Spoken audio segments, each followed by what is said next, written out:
Uh, Virgo, everyone can see it. That is the part that is killing them, not the feeling itself.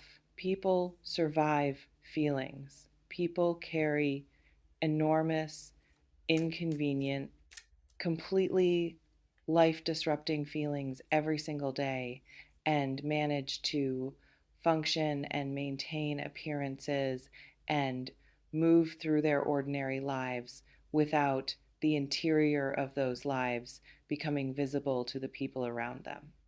It is possible to feel something massive and keep it contained.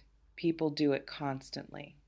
What this person cannot do, what they have been trying to do and failing at with an increasing desperation that the people around them have started to find almost entertaining, is convince anyone that they do not feel it.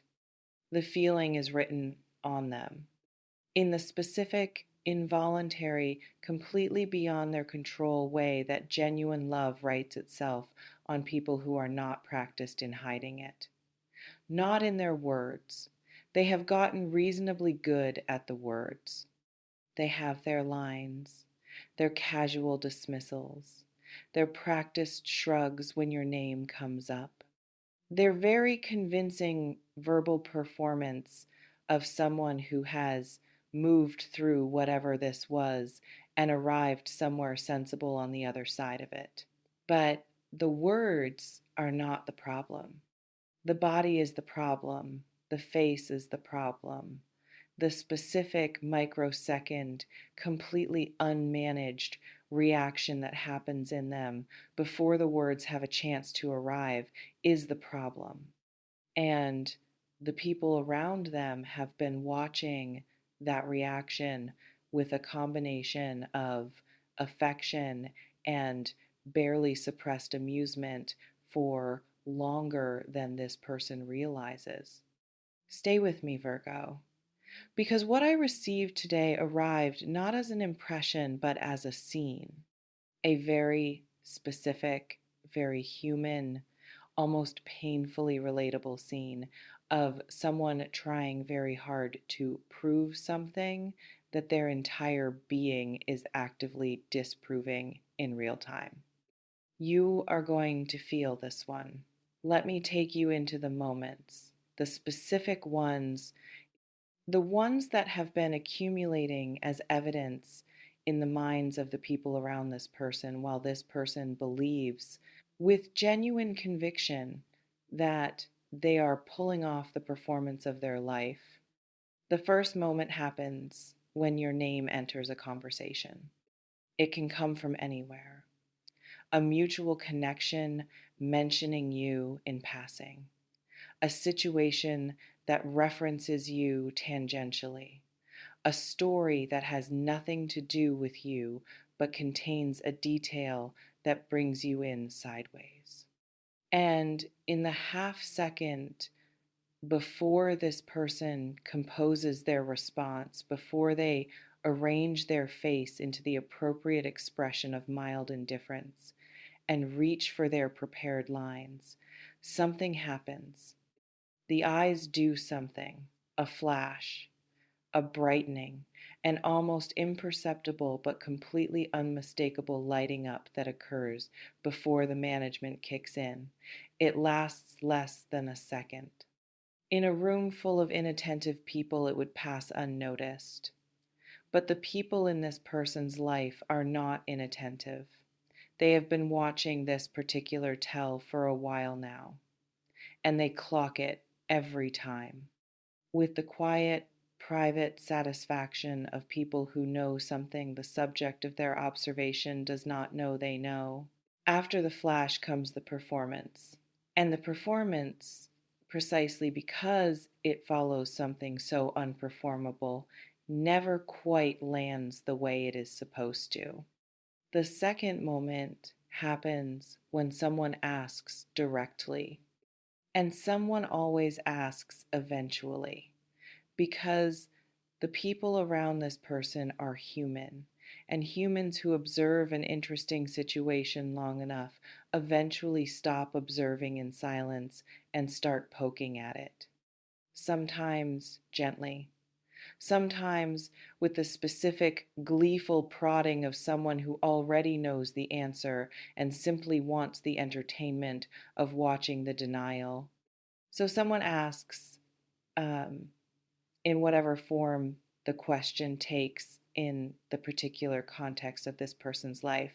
Are you still thinking about them? Do you talk to them anymore? What happened with you two? Have you moved on from that? And this person answers with the careful, measured, prepared version of the truth that they have been rehearsing for exactly this kind of moment.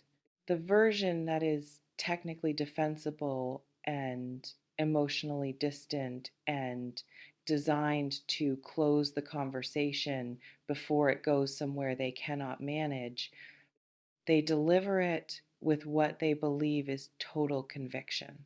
And the person who asked nods and says something neutral, and the conversation moves on. And then the moment this person looks away, that person makes eye contact with someone else in the room, or they smile at their phone later, or they say something to a third party that amounts to they are absolutely not over it. Because the delivery was convincing, the eyes were not. Because the delivery was convincing, the eyes were not. The third moment, and this is the one the people around them find the hardest to watch with a straight face, happens in shared physical space. When you are in the same room, or in a space that recently held you, or in a context where you might appear without warning. This person's body knows before their mind catches up. There is a specific reorganization that happens in them when your proximity becomes a possibility. A kind of physical alertness that has nothing to do with conscious decision and everything to do with the nervous system doing what nervous systems do when something that matters to them is nearby. The posture changes slightly. The quality of their attention shifts. They become simultaneously more present and more carefully managed, which is a combination that reads on a person in a very particular way to anyone who knows what to look for. And when you are in the same room and they are maintaining the performance of someone who feels nothing particularly, the effort of that maintenance is visible in a way that the maintenance itself is designed to prevent. They try too hard to be natural, and trying too hard to be natural is one of the least natural things a person can do. The people who have witnessed this in action have had to look away, not because it is uncomfortable, because they were about to laugh. And laughing would have required an explanation, and the explanation would have required a conversation that nobody was ready for in that moment. They excused themselves. They composed themselves. They returned to the room with the specific, slightly too neutral expression of people who have just had a private moment of absolute certainty about something they cannot yet say out loud. I want to speak to the specific people who are watching this unfold because they are not a faceless crowd. They are individuals with their own relationship to this person and their own feelings about the situation and their own history of watching this particular dynamic develop over time. Some of them are friends who have been in this person's corner through whatever happened between you, who heard the version of events that was offered to them and accepted it in the way that loyal people accept the narratives of people they love without requiring receipts, but who have also been present for enough unguarded moments to understand that the narrative and the reality are not the same document. These friends are not talking about what they see, not to this person directly. That would require a conversation that none of them are quite ready to initiate, because the conversation would require this person to either admit what they feel or deny it in a way that everyone present would know was false. And neither of those outcomes is comfortable for a group of people who care about each other. So they hold it, they exchange looks, they have the conversation in the spaces where this person is not present. And the running consensus among them, arrived at without a formal discussion or a voted resolution, but with the specific, organic agreement that forms when a group of people are all observing the same undeniable thing, is simple.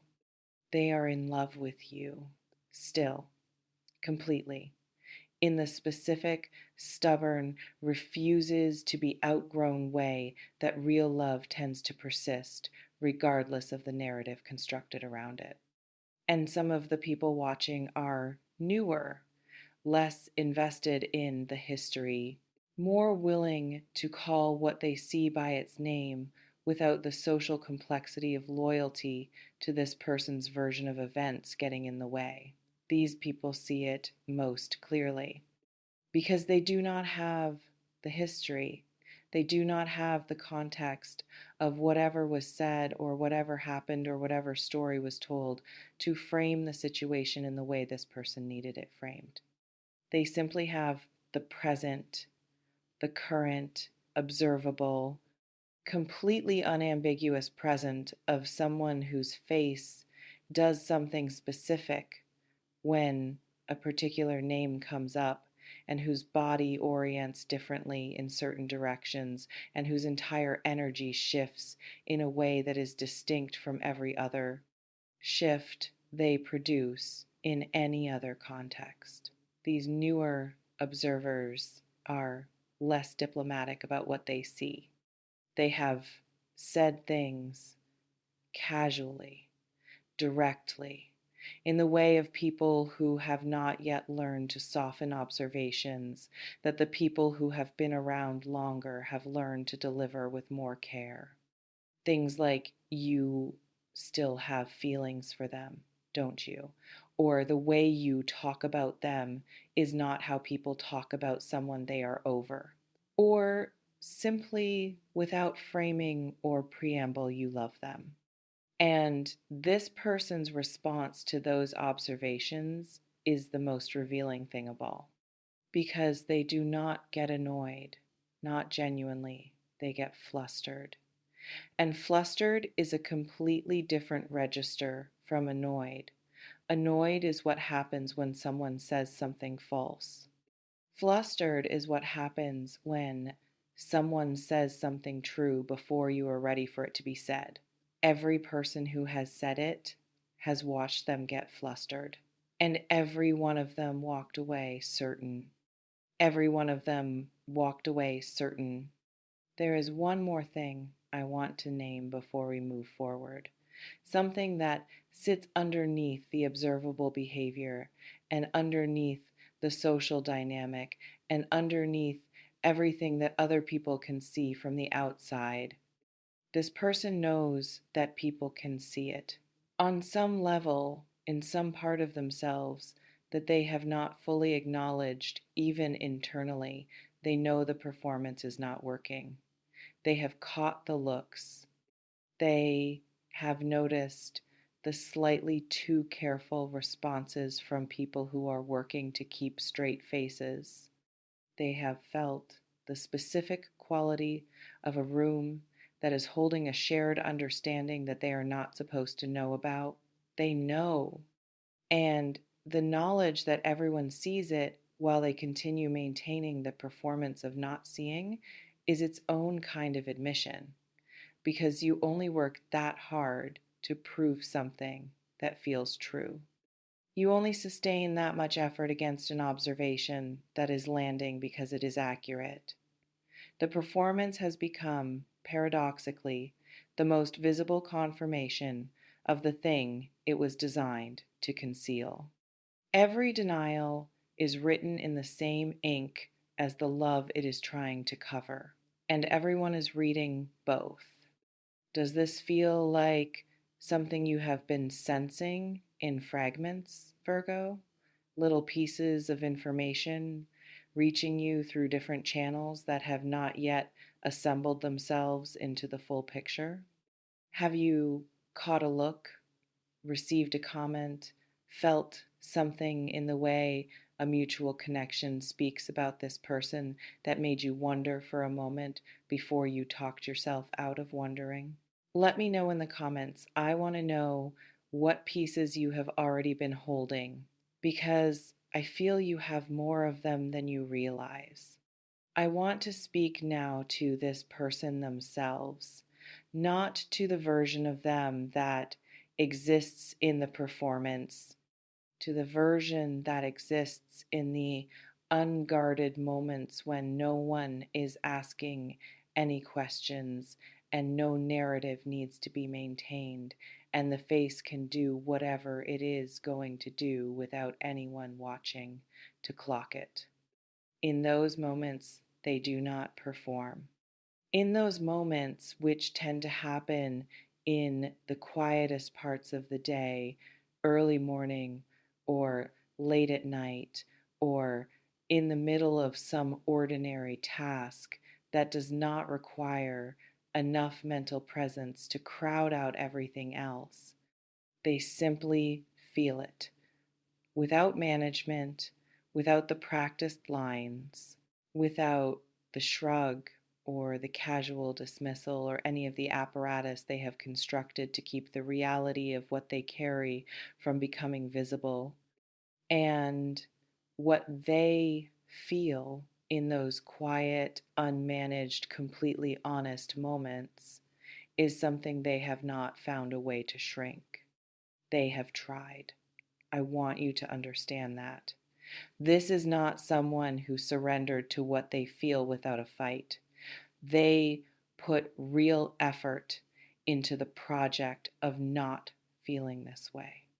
They applied the specific disciplined logic that serious people apply to emotional situations that are inconvenient for them. They gave themselves reasons, timelines, arguments for why this particular feeling was not serving them and should therefore be released in the interest of their own well being.